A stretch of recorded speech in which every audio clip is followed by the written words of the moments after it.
What's good, y'all? Welcome back to Bleav in Miami Heat, brought to you by the Bleav Network. As always, I'm your host, Anthony DiNardo. This is about to be a very long and random video, I'm assuming. So timestamps are down below. So don't be commenting, oh, talk about Heat basketball. We will.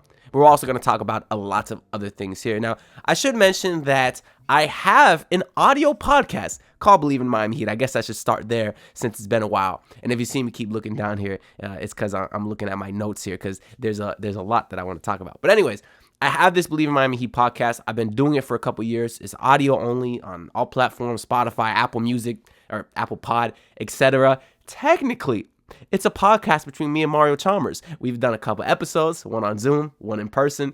Those were almost 2 years ago now, so make sure y'all check it out. If you just search Anthony DiNardo, Mario Chalmers, it'll come up. But he was a very busy guy once we started doing that. He actually, right after we started, went to go play pro ball overseas. Was it in Malaysia, Mongolia? I forget where, but he was overseas, and then he came back after like a year, was doing the Big Three. So he's still very busy, but eventually we'll do an episode again one day.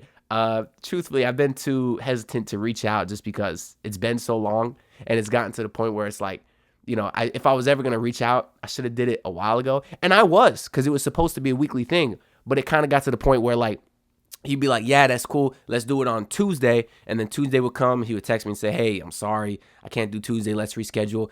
And after having to reschedule like a dozen times in a row, it slowly started to die off me reaching out to him. But eventually I will, if he makes some kind of big move, or maybe once I hit 5,000 subscribers, right? The goal I've been grinding to hit since the start of next season.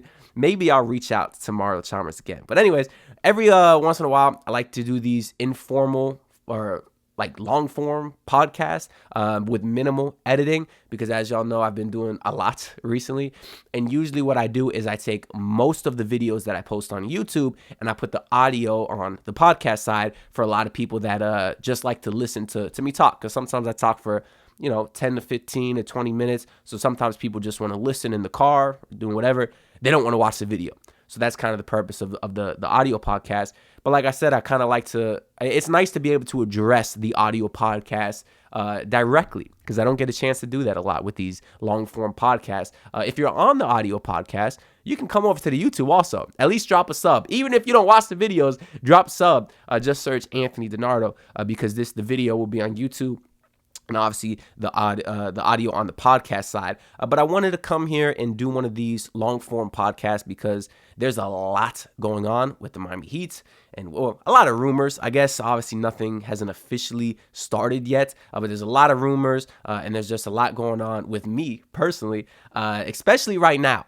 Because as y'all know, I've been, like I said, grinding to hit that 5K subs by the start of next season. And because of that, I've been grinding out these really high quality videos. And it's been a lot. I'm not going to lie to y'all. I've been posting daily for exactly a month now. This video will come out, I think, on June 15th. And it's been exactly a month since May 15th. I've posted every single day. And let me say this. I'm certainly not complaining at all. I'm not asking for pity because I love what I do. I really do. But truthfully, I appreciate the support that I've been receiving the most because people have been noticing the work I'm putting in, and it just feels good to have recognition. I'm not trying to toot my own horn or nothing like that because I think that's kind of lame, but I notice people noticing and enjoying the content, and that's kind of what pushes me to keep going with these, with these high quality videos, with these edits, where I try to inform the people, entertain, and just overall have fun. And I hope that y'all have fun with me, and I really appreciate the people that are having fun with me too. And on top of my personal grind to hit 5K subs by like October, a lot of you people might have noticed that I got my first sponsorship last week. So I kind of want to let you guys behind the curtain on kind of how that works. So I've been doing YouTube for about 3 years now. I've had a couple of companies reach out to me in the past, but it's mostly been something called affiliate marketing, which is essentially where I only get paid if people click on my link, which I was okay with, right? Because, I figured it'd be a good experience. My dream is to do the YouTube full time one day or content creation. I think it'd be a good experience to get an ad read, sponsors and stuff like that. But those affiliate marketing stuff, for one reason or another, didn't work out. Well, one of them is still in progress. It's with a coffee company in Fort Lauderdale. That's still in progress, might or might not happen, but those didn't happen. But then a couple of weeks ago, I was reached out through email about a company called Odds Jam, who you might have seen the ads for in 5 videos. Not my last 5 videos, but like a couple before that, right? And they told me that they wanted to have a phone call with me. They like my content. They want to do a sponsorship. And it was a legit up sponsorship, not affiliate marketing. I did get paid a flat fee to do sort of like a 5 video trial run. And those videos were really good. I was very happy with the quality of them. Obviously, I went all out because I needed those videos to do well. Because if they did do well, Odds Jam will see that, and they obviously might be more interested in re-upping our partnership, which I think will be pretty cool. So the videos did well, except for the last one about the second round picks. But I don't care. I had a lot of fun making that video. And I feel like it was good for the Heat fans to see, because a lot of us, including myself, don't know about these second round pick prospects. So it was fun to learn about it myself and also be able to share what I learned. But as we stand right now, I'm waiting to hear back on the performance of how Odds Jam liked my videos and if they want to continue our partnership. And if they do, y'all will see more videos with them.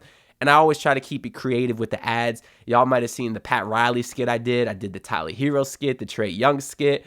And that's something I always wanted to do with sponsorships, because I feel like if a company's paying me money, the least I can do is put some effort into what I'm providing for them. And on top of that, it's my first sponsorship. I'm sort of building a portfolio. I want to make them proud. And I think the best way to do ads is to make them different. Have it fit seamlessly into the video. That way people are more likely to watch. If someone's entertained watching an ad, they might click on it. They might remember the name. Excuse me. There's a lot of talking. I haven't done a straight through, no editing video in a while.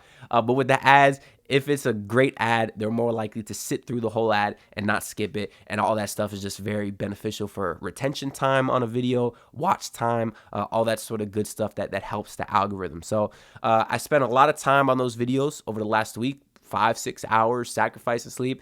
But I'm very happy with the product, and I'm really glad that people are enjoying it. But that being said, with the whole posting videos every day, I will never, ever sacrifice quality for quantity. I will never do that, because I'm still trying to grow. I'm still a relatively small YouTuber, even though the growth has been insane. The goal is much bigger than this. It's to do this sort of YouTube thing full time one day. So I'm nowhere near that yet. So I'm still trying to grow.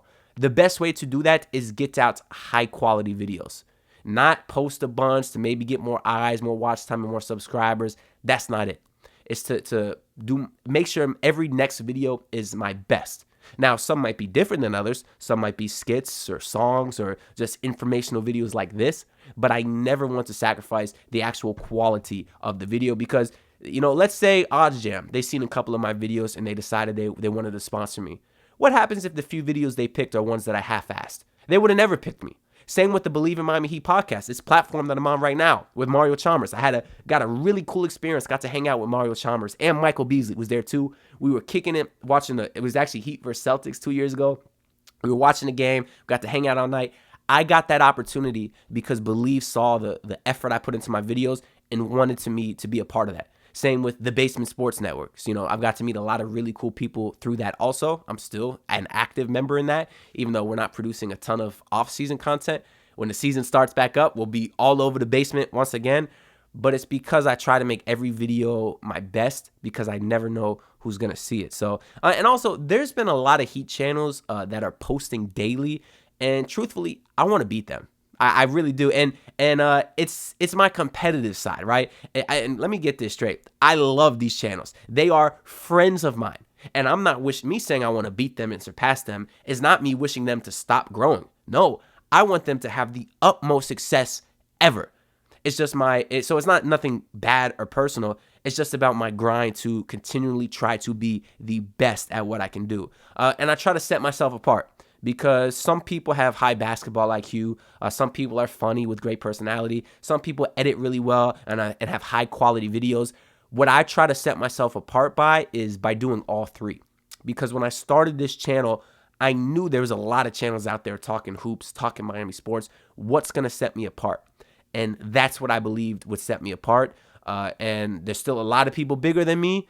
and I'm gonna keep working to keep getting recognized, and hopefully I can be up there with the greats, like the Ethan Skolnicks and the Five on the Floor and everything they're doing over there. Obviously, Miami Heat Beat's been going at it for a long time. They got a ton of success over there. A lot of guys that are now in the basement, like Royal and Adam and Kendall and Thread, and pretty much the rest of the OG squad with the K gang there. They all have such great success and great platforms in this Heat content space, and I just want to continue grinding to be a part of that. Now, I don't always hit the mark. I know I'm not for everyone, which is fine, but I am proud of the work that I do, and I have fun doing it. If you're someone who's looking to get into content creation, make sure you love what you do or you will not be successful. That is the biggest thing I tell you, because making content is a grind and you have to be consistent. I'm not telling you nothing you don't already know here. Consistency is the most important thing in building a platform or just being successful anywhere. And if you don't love what you do, you're not going to be consistent about it. But I do appreciate all the people that enjoy the channel. Like, truthfully, like I said, the growth has been bigger than I could ever imagine in just 3 short years, which is a long time, but not quite in the grand scheme of things, right? But I also appreciate the people that don't enjoy the channel, because they provide a different perspective, and it's sometimes I learn a lot from them too. I learn how I can be better, and if they still don't like my content, it's fine. That is why there is a number of different Heat channels, so everyone can kind of find their lane of something that they enjoy. And I obviously, anyone on the internet will get a lot of hate. I understand the internet is fake. It's just a bunch of ones and zeros, as my guy Roy L. Shepard says. So I don't ever get offended by any hate that I get or anything like that. I usually always deal with it with humor or something, because I legitimately don't care. Although there was one comment I got on like my last sponsored video, which was a few videos ago. Somebody was not a fan of the gambling ad or sponsor that I had. And it's not, OddsJam is not a gambling website. There's something that helps you learn information so you can use other platforms to bet. Like, you can't actually place bets on OddsJam, but that might be semantics. It's in the same family, you could say. But anyway, someone didn't like that I was sponsoring gambling, which I get. That's fine. I knew people would, some people may not like that, because responsible gambling, I cannot stress how important that is. Gambling can really ruin people's lives. It can become addicting if you're not careful. Now, I do partake in the Hard Rocks and Prize Picks and all those other companies that don't sponsor me, so I usually don't say their name, but I'm responsible about it. I keep a spreadsheet of my wins and losses, my profits and withdrawals, my all-time profit, and my all-time, is profit. So my goal is to never deposit money in ever again. And if I do deposit money, it's small amounts, couple times a year, that sort of thing. I'm very responsible about it, because you have to be. And that comment was sharing its concern, and I'm okay with that. But they did it in a very disrespectful way. They were calling me lame. They ended up editing their comment to add more hate, saying that my channel sucks and they've been here for a while, and just all this dumb hate and stuff, right?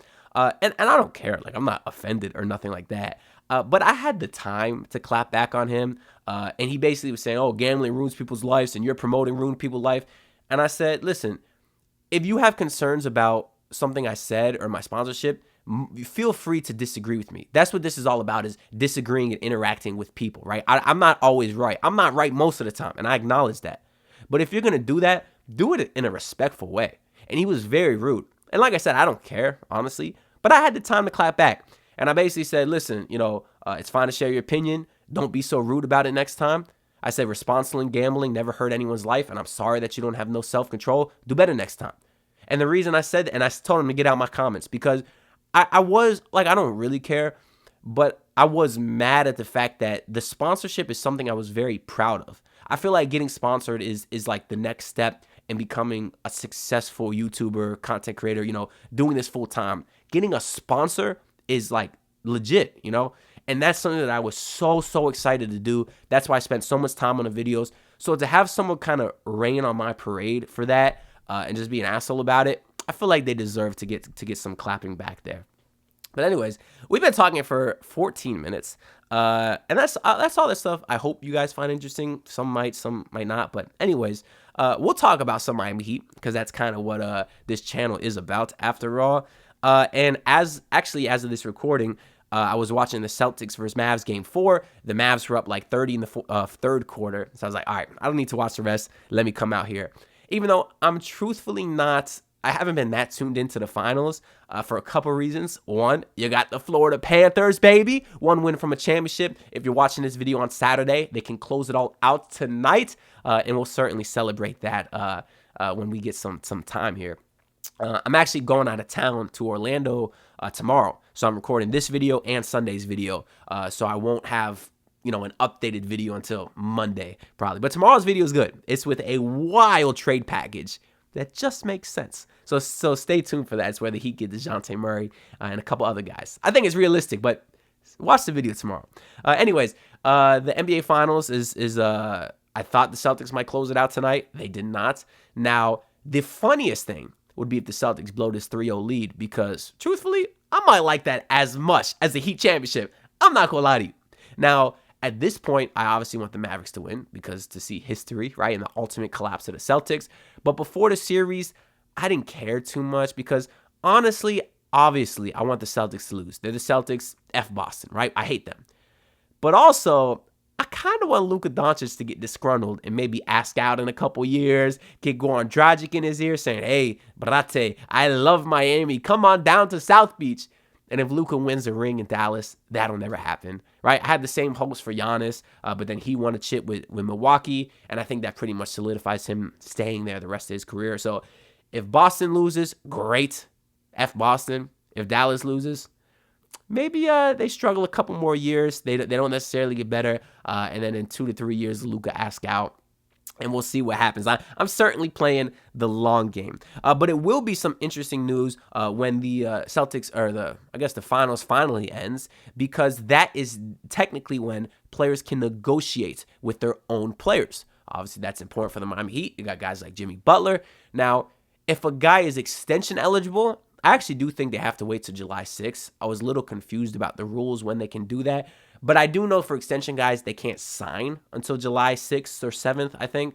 So that is the most important date, because that's when we're going to find out if Donovan Mitchell is signing and staying with Cleveland or not, which means he's on the trade market, because we know the Cavs are likely going to trade him if he doesn't sign that extension.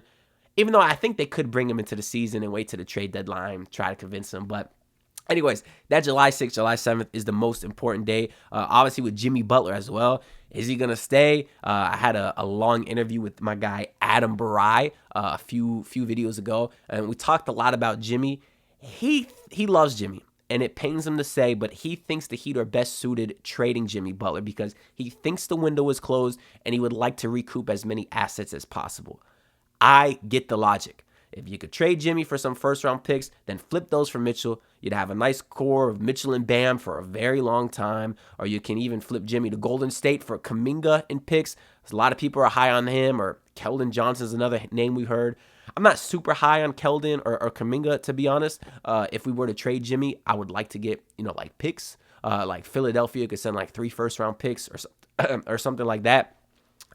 So I get the logic, because this is the highest Jimmy Butler's trade value will ever going to be. He's going to need to sign a max extension next year. And then when he gets paid all that money, and he's going to be making like $58 million up until the age he's 37, 38, that's not going to be a tradable contract. So being able to offload Jimmy when he's kind of at his peak trade value, which might have even been last year because he was obviously hurt this postseason, but he still has a lot of trade value. I get that logic, because I don't think you could keep bridging this timeline. Try to win now with Jimmy, but build for Bam's future that they've been trying to do. I don't think you can do that. So at least trading Jimmy would pick a direction. That being said, I would not do that. I can't bring myself to trade Jimmy Butler. I think he's the definition of a superstar, a big-time player who makes big-time plays in big-time games, and those don't fall off of trees. And I would really like to see them get one more go at it to pair them with a third whale, whether it's Mitchell or Trey or Larry Markkinen, someone like that, and then just try to go from there. Even if they don't get a whale and they just try to retool, make the team different next year, that is something I'd like to see with Jimmy Butler, and I just can't bring myself to trade him. I can't do it.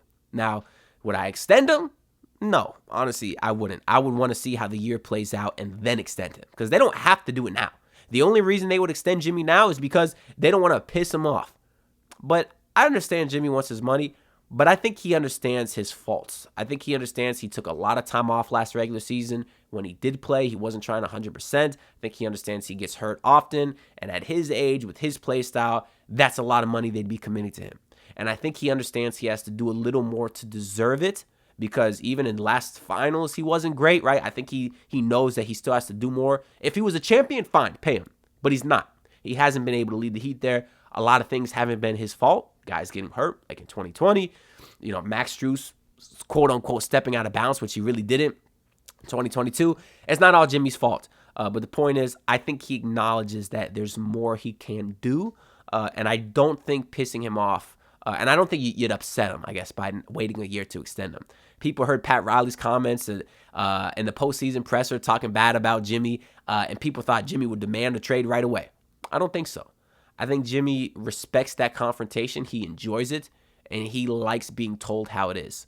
And I'd like to believe, I know he's a smart person. I'd like to believe that he recognizes that. That being said, though, the worst case scenario for me is to run it back completely. So, like I said, they could make some sort of lateral moves, trade Tyler Hero for like Dorian Finney-Smith and, some Dennis Schroeder, pieces that fit better. That's obviously sort of a lateral move. But there is a lot of potential whales out there they could get.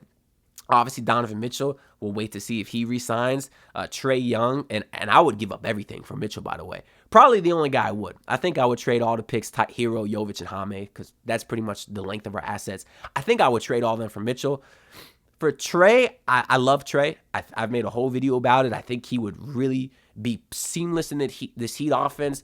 I think he'd improve defensively in this system. And if not, he has guys that can cover for him. But I've talked about that at length. I would give up almost everything for Trae except for maybe one of the kids. I think he's that good. Then another name I like, Lauri Markkanen. I like DeJounte Murray a lot as well. Those guys obviously don't have as high a trade value, I don't think. And like I said, I have a Murray trade video coming out tomorrow. And then there's a guy like Zach LaVine, a guy that I've mentioned in my comments a lot. He's probably the only guy that I mentioned that I would be mad if they signed him. But because the contract, right, the injury history, I'm like, I'd rather just keep Tyler Hero. They both are injury-prone guards, except Zach LaVine gets paid a hell of a lot more, like $15 million more. Now, when healthy, yeah, he's probably a much better player than Tyler Hero, but is he $15 million better with his injury history and the length of his contract? I don't think so. But then the more I think about it, Bulls said LaVine could be a salary dump, which means his price will be cheap on the trade market as far as assets. So is getting Zach LaVine for, Hero and salary filler? I don't even know who they could fill in there, though. Like, because their big contracts are tied into, like, Duncan and Terry Rozier. And now you're trading guys that actually I do like a lot. I like Tyler Hero a lot, too. Don't get me wrong. But I think we all understand he's going to be the center of any major trade this offseason. But regardless of how they could get Zach LaVine or not, I think it's better than running it back. So for the Heat fans in my comments that are, campaigning for him, I get that part. I'm just not as big a fan as some of the other guys.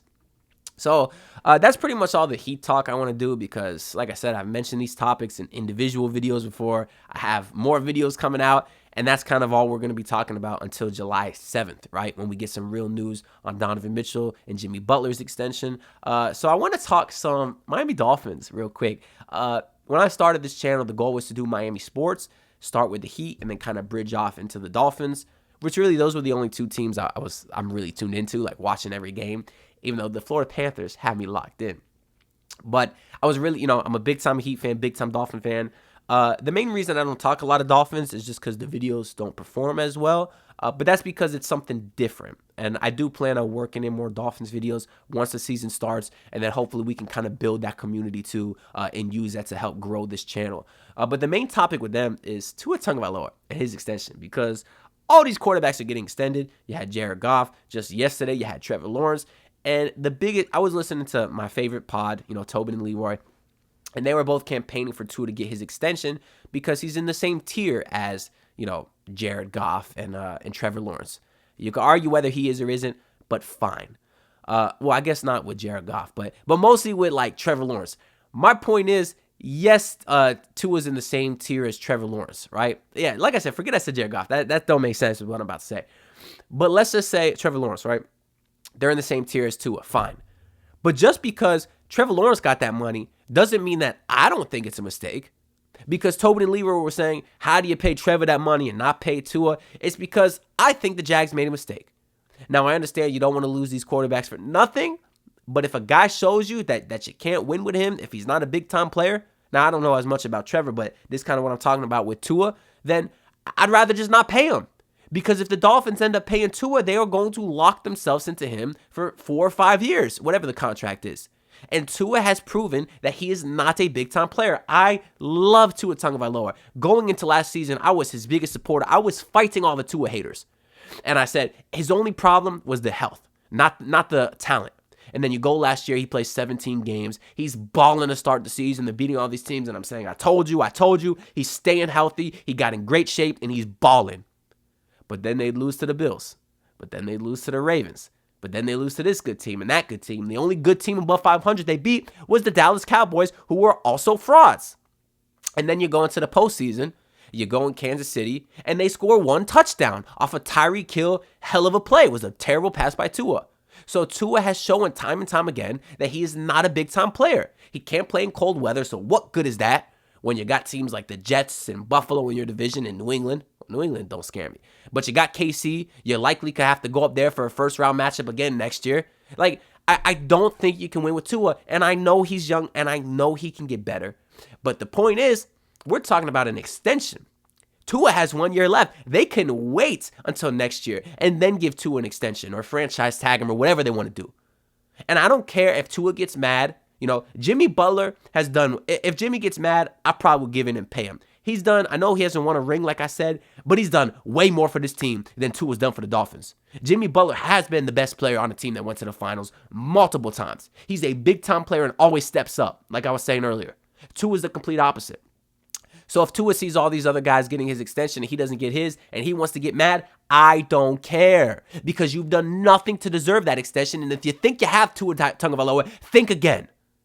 Because until you actually beat a good team, until you show that you can actually be a little bit mobile, then I'm not willing to give you $50 million a year because then the Dolphins are stuck with him and they're stuck with a guy who you can't win a Super Bowl with.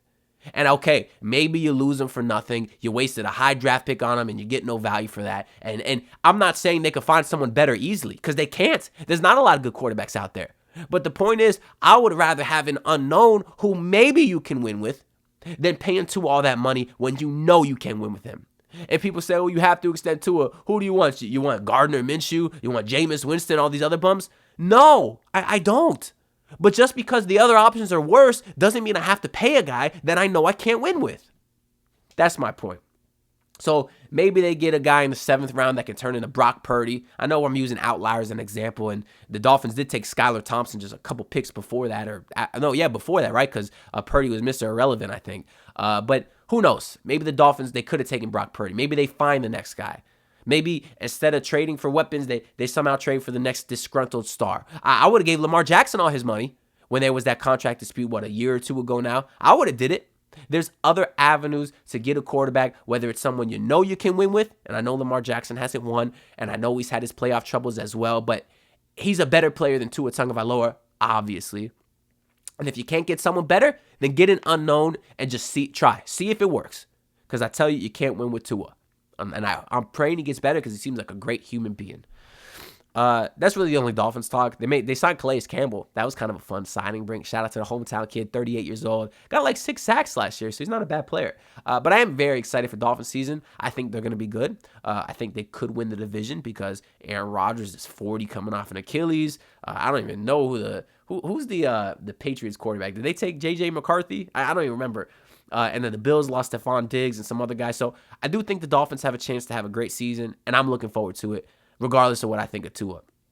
But the last team we need to talk about is the Florida Panthers, who at the time of this video's upload on Saturday have a chance to sweep the Edmonton Oilers for the Stanley Cup Championship. Now, last season, they were, of course, in the championship against the Knights. I tried watching as much as I can, but keep in mind, the Heat were in the NBA Finals at the same time, baby. The Heat were almost blowing a 3-0 lead to the Celtics. I was so locked into the Heat, I didn't get a chance to really appreciate what the Florida Panthers were doing. So that's one positive of the Heat's, early fall this postseason. I could focus on the Panthers, and I love what they got going on. The Matthew Tkachuk trade Obviously, Jonathan Huberdeau was a hometown favorite, but they did what had to be done, which is something they're saying Pat Riley can't do no more. He's not relentless. But the Panthers GM, he was relentless, traded Huberdeau, got in Kachuk, and that has been just an absolute home run, in addition to obviously all the other guys that are balling, Sam Bennett, Sam Reinhart, Alexander Barkov, and shout-outs to Sergei Bobrovsky. The dude is standing on his head in the net. That boy is good. And I know just from listening to the Tobin and Leroy show over the last few years, he used to kind of suck. Leroy used to call him 5 over Bob. They used to do bets about it because Bob gave up 5 goals a night. And here he is now, 2 years later at an older age, just on fire for the whole postseason. Really the whole season. But the whole postseason specifically in the net, that's fun. And as a Miami sports fan, I root for all the teams, even though I'm only, really diehard or really tuned in with the Dolphins and Heat. I understand how rare it is to win a championship. The last time the Miami had a championship was 2013? We're pushing 11 years ago. So I am glad I've been able to tune into the Panthers this season and throughout the postseason specifically. And I'm really going to enjoy the eventual hopeful Panthers run if we don't see history. Would I rather the Celtics blow a 3-0 if it means the Panthers also do? No, God, no. I'd rather the Celtics win a championship and my team gets one too. But that'd be really fun. So if you're a Heat fan and you stayed to this point of the video and you're not tuned in with the Panthers, you got one more game left to do it at minimum. I guess they could lose. But you got to do it. It's so fun.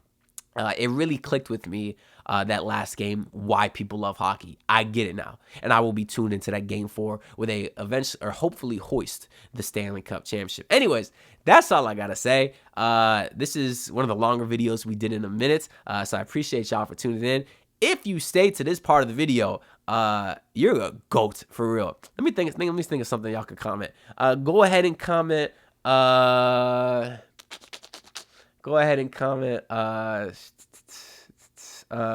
I'm really starting to lie here.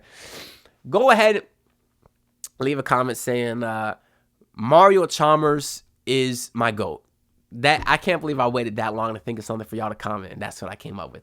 If I see a comment about Mario Chalmers being your GOAT, I'll heart your comment, and I'll know that you're a real one, and I greatly appreciate y'all a lot. Anyways, so make sure to subscribe. If you're on the YouTube side, I'm trying to hit 5K by the start of next season. If you want to listen to the podcast, just search Bleav in Miami Heat, BLEAV, and it is linked down below, and you can go ahead and rate 5 stars over there and subscribe there too if that's your thing. That being said, I will see y'all in tomorrow's video. Peace out. Look, pull up in your city tryna get that dead face. Do it on my own, I don't need no dead weight. Had to kill him off, yeah, I need a head space. You know this homegrown bitch don't offend me.